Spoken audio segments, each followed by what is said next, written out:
కవిత వెనకాల రేవంత్ రెడ్డి గారు ఉన్నారట కదా అని మీరే అడిగినారు. మరి అటు వెనకాల నుంచి ఇటు వెనకాలకి ఎట్లా వస్తారు? అయినా ఎవరికి ఉండాల్సిన అవసరం ముఖ్యమంత్రికి ఏముంది?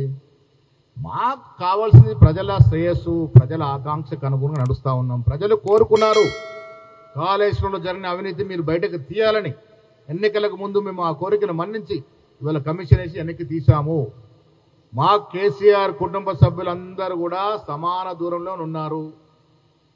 అవినీతి పరులు ఎవరిని కూడా రేవంత్ రెడ్డి గారు కానీ కాంగ్రెస్ ప్రభుత్వం కానీ ఉపేక్షించే సమస్య ఉండదు.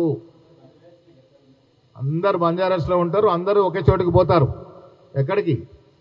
ఆల్రెడీ మా రేవంత్ రెడ్డి చెప్పారు కదా, డబుల్ బెడ్రూమ్ అక్కడ కట్టిస్తున్నామని. అందరూ అక్కడికి పోవాల్సిన సమయం వచ్చింది. మీరు బీజేపీ నాయకుల్ని నిష్పక్షపాతంగా వివరించమని కోరితే వాళ్ళు నిజంగా నిష్పక్షపాతంగా వివరిస్తే అతి త్వరలో అందరూ కూడా ఒకే చోట స్థిర నివాసం ఉండేటువంటి అవకాశం కలుగజేస్తుంది.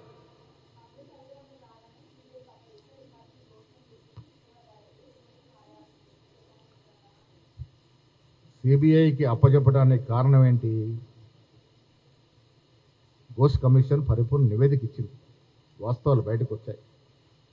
ఇప్పుడు కలిపి సిబిఐ మొత్తం ముద్దలా సిబిఐకి ఇచ్చాము. సిబిఐ యాక్ట్ చేయాలి, సెంట్రల్ ఏజెన్సీ కాబట్టి వారికి ఇచ్చినాము.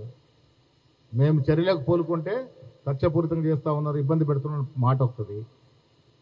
అందులో బీజేపీ వాళ్ళు కూడా దీన్ని ఏటీఎం అన్నారు కదా, వాళ్ళ సత్తా కూడా చూడాలి కదా.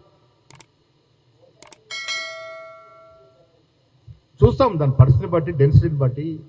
ఇలా కాళేశ్వరం అనేది చాలా పెద్ద నేరం. అట్టగాని ట్యాపింగ్ చిన్న నేరం కాదు, ట్యాపింగ్ కూడా పెద్ద నేరమే. అవసరం అనుకున్నప్పుడు దాన్ని కూడా సిబిఐకి ఇచ్చే అవకాశం పరిశీలిస్తాం.